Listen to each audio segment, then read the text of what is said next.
Welcome back. Just 2 days ago, an encounter broke out between security forces and Maoists in Chhattisgarh's Kanker district. The operation lasted for more than 4 hours and 29 Maoists were gunned down in the encounter. Each of them had substantial rewards on their heads. Among them was Commander Shankar Rao with 25 lakh rupees reward on his head, Lalita 10 lakh rupees reward and Vinod Mandwe 8 lakh rupees reward. Two security forces personnel also sustained injuries in the encounter.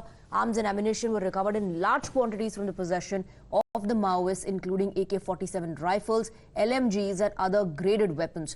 The search and combing operation was on by the security forces in the area for many hours, and the motive of the Maoists has been described as a bid to disrupt Lok Sabha polls by the top security forces official.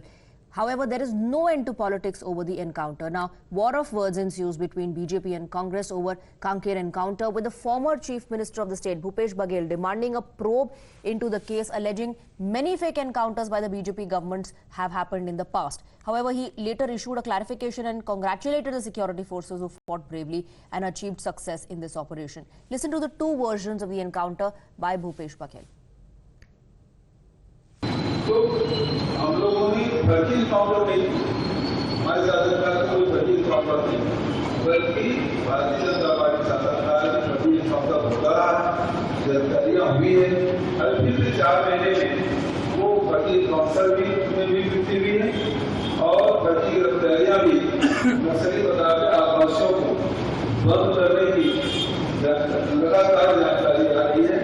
14 जिले में भी सुनने में मिला है। तो आज बहुत सारे लोगों को इस प्रकार से खासकर आवासीय वर्ग के लोगों को डराया धमकाया जा रहा है, या बस्तर हो, कांकेर हो, चाहे अन्य जिलों में इस प्रकार की घटनाओं की अब वृद्धि होगी। मैं तो जवानों को बहुत बधाई दूंगा और बहुत बहादुरी से लड़े और बड़ी सफलता हासिल की है।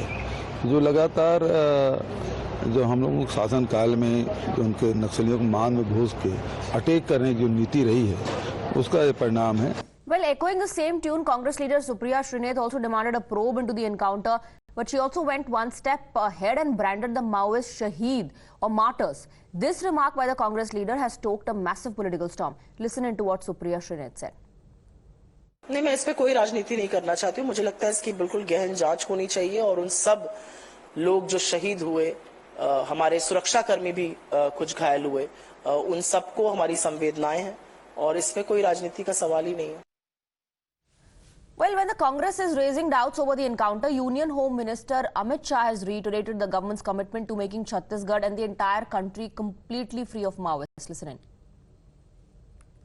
कल छत्तीसगढ़ में सुरक्षा बलों को बड़ी सफलता प्राप्त हुई है।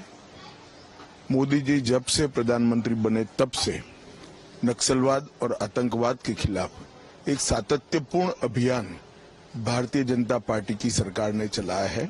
2014 से ही हमने कैंप लगाना शुरू किया था। 19 के बाद कम से कम 250 कैंप लगे और सुरक्षा वैक्यूम को खत्म किया है।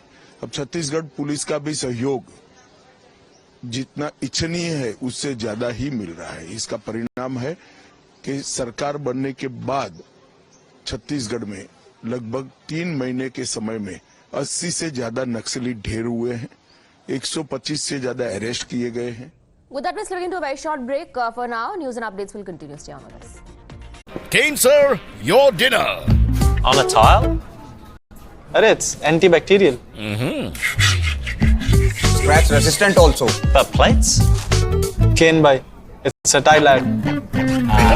IM Plus टेक्नोलॉजी से बने वर्ल्ड क्लास टाइल्स। टाइल हो तो सिंपल हो।